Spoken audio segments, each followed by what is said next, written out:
அனைவருக்கும் வணக்கம். நம்ம இப்போ பாக்கியலட்சுமி சீரியலில் என்னெல்லாம் சுவாரஸ்யமான விஷயங்கள் நடக்குதுன்னு பார்க்கலாம் வாங்க. நம்ம செலியன் ஜெனிக்கு டைவர்ஸ் கொடுக்கக்கூடாது அப்படின்னு நீங்கள் நினச்சிங்கன்னா இந்த வீடியோக்கு ஒரு லைக் போடுங்க. நம்ம ஜோசப் எப்படியாச்சும் செலியன் கிட்டேருந்து நம்ம ஜெனியை பிரித்து கூட்டிகிட்டு வந்துடணும். அவளோட வாழ்க்கை இதுக்கப்புறமாச்சு பிரகாசமாக இருக்கணும். ஏன்னா செலியனை கல்யாணம் பண்ணிக்கிட்டு அவள் ஒவ்வொரு டைமும் கஷ்டப்பட்டு நொந்து போய்கிட்டு இருக்கா. அந்த வாழ்க்கையே அவளுக்கு தேவையில்லாத ஒன்று. இதுக்கப்புறமும் அவன் நம்ம வீட்டுக்கு வந்ததுக்கப்புறம் எதுக்காக அவனோட நினப்பில் இவள் வாழ்ந்துக்கிட்டு இருக்கணும். அவன் ஜெனியோட நினைப்பில் கொஞ்சம் கூட இல்லாமல் எனி டைம் அந்த பொண்ணு மாலினி பின்னாடியே சுற்றிக்கிட்டு இருக்கான். அவன் கண்டிப்பாக நம்ம பொண்ணை நல்லா பார்த்துக்க மாட்டான் அப்படிங்கிற ஒரு தப்பான கணக்கு நம்ம ஜோசப் போட்டுட்டாரு. அது மட்டும் இல்லாமல் அதோட விளைவாக நம்ம ஜெனியை எதுவுமே பேச விடாத அளவுக்கு பண்ணிட்டாரு ஜோசப். இப்போ கோர்ட்டுக்கு கூட்டிகிட்டு வந்துட்டாங்க. கோர்ட்டுக்கு வந்த கையோட நம்ம செலியன் ஒரு பக்கம் ஐயோ நம்ம வாழ்ந்தா ஜெனியோட மட்டும்தான் நம்மளோட வாழ்க்கை அப்படிங்கிற ஒரு மைண்ட் செட்டுக்கு நம்ம செலியன் வந்துட்டு அந்த டைமில் நம்ம ஈஸ்வரி என்ன பண்ணுறாங்கன்னா, ஐயோ வக்கீல என்ன பண்ணுவேன் ஏது பண்ணுவேன்னு தெரியாது. என் பேரன் செலியன் கண்டிப்பாக டைவர்ஸ் கொடுக்க மாட்டான். ஒரு வேளை அவங்க டைவர்ஸ் தான் வேணும் அப்படின்னு அடம் பிடிச்சாங்க அப்படின்னா அந்த பொண்ணுக்கு டைவர்ஸ் கொடுத்துரு. ஆனால் அங்கே இருக்கிற என்னோட பேர குழந்தைய ஏன் வீட்டுக்கு கூட்டிகிட்டு வந்துடணும், அது மட்டும்தான் அவங்களோட வேலை அப்படின்னு சொல்கிறாங்க. அந்த டைமில் நம்ம ஜோசப் ஜெனி ரெண்டு பேருமே வராங்க. ஜெனி எல்லாரையும் ஒரு பக்கம் பார்த்தாலும் அவங்க அப்பாவோட வார்த்தைக்கு கட்டுப்பட்டு இவங்க யாருக்கிட்டையுமே பேசாமல் போயிடுறாங்க. இதனால் கோவடைஞ்சு நம்ம ஈஸ்வரி பார்த்தியா அவளுக்கு எவ்வளோ திமிரு, செலியன் மேலே கோவமாக இருந்தாலும் நம்ம யாருக்கிட்டையும் கூட பேசாம போறா, அந்த அளவுக்கு வழுத்த கறியா மாறிட்டா அப்படிங்கிற மாதிரி நம்ம ஈஸ்வரி ஒரு பக்கம் புலம்பிக்கிட்டு இருக்காங்க. உடனே கோபி எதுவாக இருந்தாலும் நம்ம அப்புறம் பேசி பார்த்துக்கலாம், உள்ள கோர்ட்ல கூப்பிடுவாங்க, நம்ம அங்கே போய் பேசலாமா அப்படின்னு சொல்லிட்டு நம்ம ஈஸ்வரி கூட்டிட்டு உள்ள போறாங்க.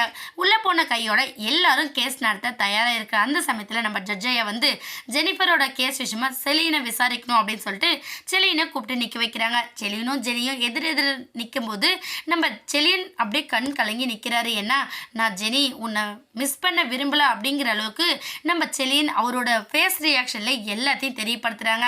ஆனால் நம்ம ஜெனி வாயை திறக்காமல் அப்படியே பின் ட்ராப்பில் இருக்காங்க. காரணம் அப்பாவோட வார்த்தைக்கு கட்டுப்பட்டு தான் நிற்கணும் அப்படிங்கிற ஒரு மைண்ட் செட் நம்ம ஜெனிக்குள்ளே வந்துருச்சு.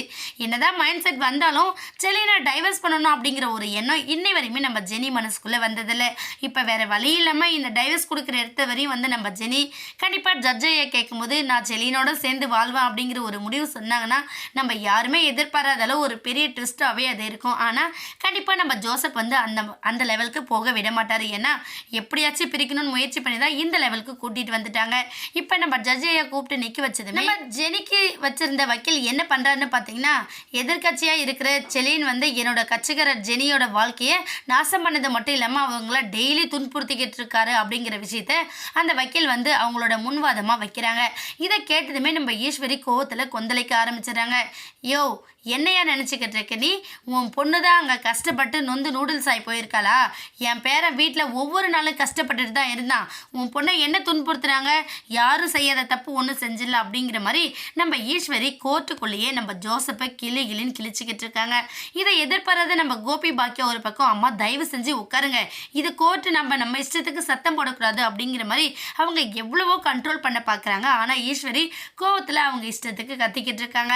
இதோட பின்விளைவை கண்டிப்பாக நம்ம ஈஸ்வரி சந்திக்க போகிறாங்க. என்னன்னு வெயிட் பண்ணி பார்க்கலாம். இந்த வீடியோ உங்களுக்கு பிடிச்சிருந்தா மறக்காமல் நம்ம சேனலை சப்ஸ்கிரைப் பண்ணுங்கள். தேங்க்யூ.